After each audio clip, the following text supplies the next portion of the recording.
आज आपण बनवूयात पालकाचं एक खूपच सिंपल आणि युनिक रेसिपी असं म्हणलं तरी चालेल. कारण खूपच पौष्टिक असं आज आपण पालकाचं एक रेसिपी बनवणार आहे. बनवणं तर काही खूपच सिंपल आहे. कमी साहित्यात आणि कमी टाइम मध्ये आपल्याला हे पालकाचं रेसिपी बनवायचं आहे. तर कसं बनवायचं ते आपण बघूयात आपल्या प्रतिभाज रेसिपी मराठीमध्ये. तर बघा, इथं पालक मी 3 ते 4 वेळा स्वच्छ धुवून घेतलेली आहे. आणि धुवून घेतल्यानंतर पालक आपल्याला असं मोठं मोठं कट करून घ्यायचं आहे. बारीक कट करायची गरज नाही.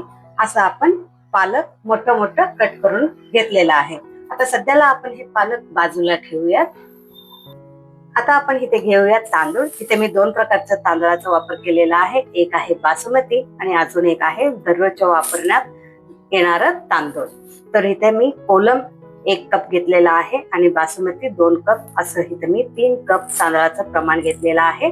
तुम्ही तुमच्या घरी जितके लोक आहेत त्याप्रमाणे सुद्धा इथं तुम्ही तांदळाचं प्रमाण जास्ती कमी करू शकता. तर इथे बघा, नाही तर तुम्ही फक्त इथं बासमती तांदळाचा वापर केला तरी चालेल. पण आज आपण साऊथ इंडियनचं खूपच फेमस रेसिपी आज आपण बनवणार आहे. त्याच युनिक पद्धतीनं आज आपण हे साऊथ इंडियनचं रेसिपी बनवणार आहे. कारण हे मी 20 वर्षापासून साऊथ इंडियनचं रेसिपी बनवतच आलेली आहे. तोंडात टाकताच विरघळतं असं ऑथेंटिक तुम्हाला बेंगलोरचं आज मी एक डिश शिकवणार आहे, जे मी 20 वर्षापासून करत आलेली आहे. कारण मी सध्या बेंगलोरमध्ये असल्यामुळं हे मी परफेक्ट असं इथे येऊनच शिकलेली आहे. तर तुमच्यासोबत आज मी हे तांदळाचं आणि पालकचं रेसिपी शेअर करत आहे. तर बघा, आता हे आपल्याला काय करायचंय, तांदूळ 3 ते 4 वेळा स्वच्छ धुवून घ्यायचा आहे. असं चोळून आपल्याला तांदूळ स्वच्छ 3 वेळा धुवून घ्यायचा आहे. इथे मी तांदूळ 3 वेळा स्वच्छ धुवून घेतलेला आहे. त्यानंतर आपल्याला तांदूळ बुडेल इतकं पाणी घालून आपल्याला हे तांदूळ भिजत ठेवायचं आहे. तर आता हे आपण बाजूला ठेवू. आता एक कुकर आपण गरम करायला ठेवलेला आहे. त्या कुकरमध्ये आपण 3 ते 4 चम्मच इतकं आपल्याला ह्यामध्ये तेल घालायचं आहे. तेल चांगलं गरम झाल्यावर आपण ह्यामध्ये घालूयात मोहरी. एक अर्धा चमचा इतकं आपल्याला मोहरी घालायचं आहे.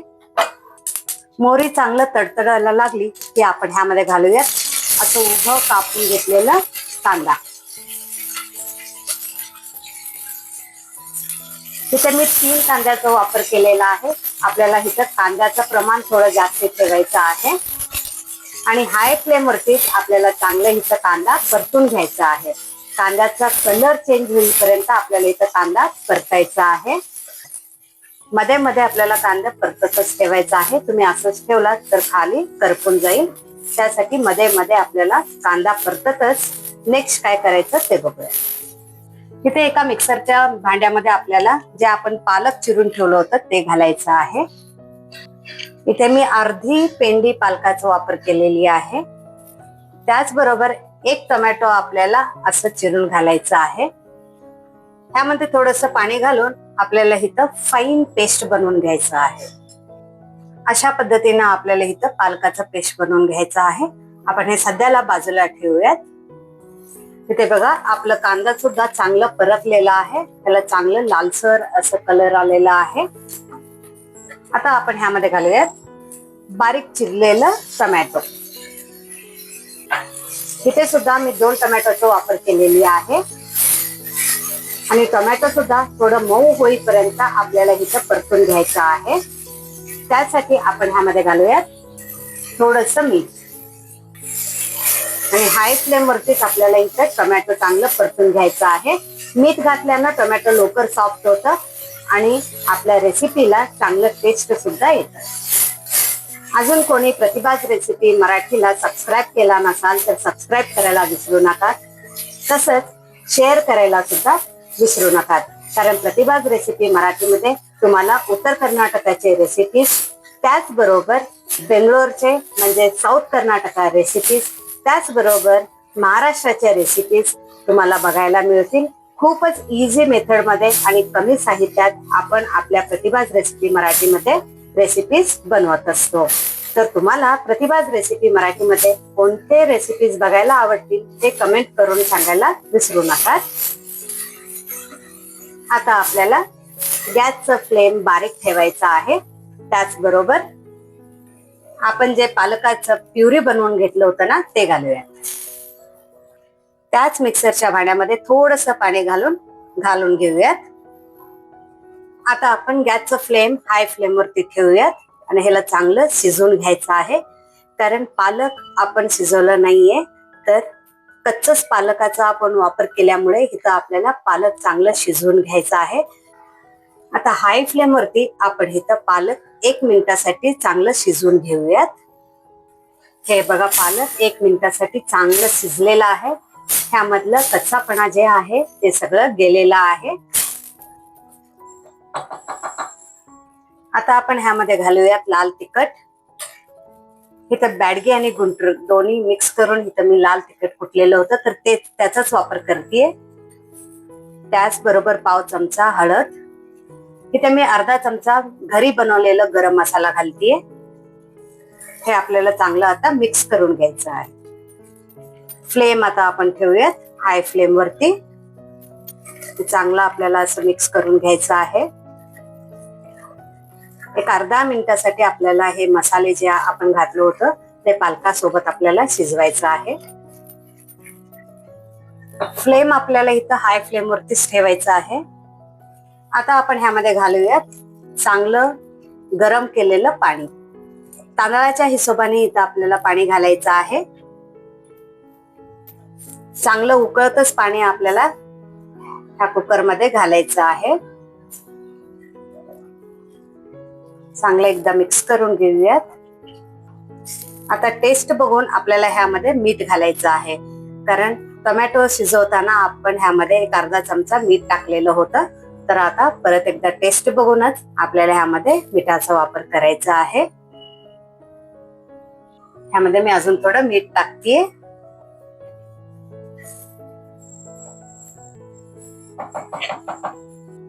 जे आपण तांदूळ भिजत ठेवलेलं होतं ना त्यामधील सगळं आपल्याला आता पाणी काढून घ्यायचं आहे. तर आता आपण ह्या तांदळातलं पाणी काढून घेऊयात. जे आपण तांदळातलं पाणी काढून घेतलेलं आहे ना तेच तांदूळ आपल्याला असं घेऊन ह्या कुकरमध्ये घालायचं आहे. चांगलं ह्याला उकळी यायला पाहिजे. आपलं जे पालकचं आहे ना आपण फोडणी दिलं होतं त्यामध्ये चांगलं उकळी आल्यानंतरच आपल्याला हे तांदूळ घालायचं आहे. ह्या तांदळातलं पाणी चांगलं नितळूनच आपल्याला इथं हे तांदूळ घालायचं आहे. हे बघा, फ्लेम आपल्याला हाय फ्लेमवरच ठेवायचा आहे. आता चांगलं आपल्याला इथं हे मिक्स करून घ्यायचं आहे. जे बेंगलोरमध्ये फेमस आहे पलाव तेच आपण बनवलेला आहे. तुमच्या घरी कोणी पलाव खात नसेल तर त्यांना तुम्ही ह्या पद्धतीने एकदा पलाव बनवून द्या. त्याने तुमच्या पलावचे फॅन होतील. हे बघा, एकदा चांगलं मिक्स करून घेतलेलं आहे. फ्लेम आपण हाय फ्लेम वरतीच ठेवलेला आहे. आता हे पाण्याचं प्रमाण परफेक्ट आहे. इथे तुम्ही बघू शकता. जास्ती मसाल्याचा वापर केलेला नाहीये. खूपच कमी साहित्यात आपण हे पलाव बनवलेला आहे. सकाळच्या घाई गडबडीत मुलांच्या डब्यासाठी हे एक हेल्दी ब्रेकफास्ट किंवा लंच म्हणून सुद्धा तुम्ही देऊ शकता. बघा, ह्याला चांगलं आता उकळी येत आहे. तर ह्यामध्ये मी 2 चमचा इतकं साजूक तूप घालतेय. त्याचबरोबर थोडंसं कसुरी मेथी घालूयात आणि ह्याला चांगलं मिक्स करूयात. परफेक्ट. आता फ्लेम आपल्याला मीडियम फ्लेम वरती ठेवायचा आहे. कारण उकळी खूप चांगला आलेला आहे. त्यासाठी मीडियम फ्लेम वरती आपल्याला ठेवायचं आहे. आता आपण कुकरचं झाकण लावूयात. आता मीडियम फ्लेम वरती आपल्याला इथे 1 ते 2 शिट्या काढून घेऊयात.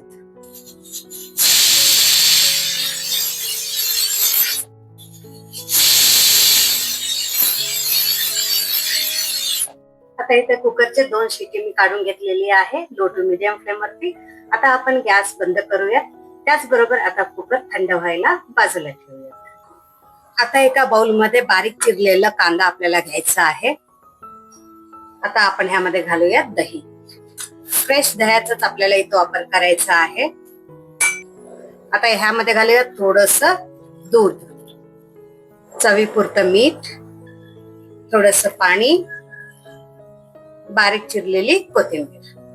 हे सगळं आपल्याला हे मिक्स करून घ्यायचं आहे. तुम्ही पाहिजे तर दही फेटून सुद्धा घालू शकता, पण असं घातलं तरी चालेल कारण आपल्याला इथे चांगलं मिक्स करायचं असतं. तर फ्रेश दही असेल तर ते ह्यामध्येच फेटून जाईल. कारण बेंगलोरमध्ये वगैरे किंवा साऊथकडे तुम्ही बघितला असाल की पलाव सोबत त्यांनी कांद्याचं रायता देतात, जे खूपच टेस्टी लागतं पलाव सोबत. तर पलाव सोबत आपण आज बनवलेलं आहे कांद्याचं रायता. तर हे एवढं घट्ट असू नये म्हणून ह्यामध्ये अजून थोडं पाणी घालूया. हे चांगलं मिक्स करूयात. इथं आपलं कांद्याचं रायता रेडी झालेलं आहे. हे बाजूला ठेवूयात.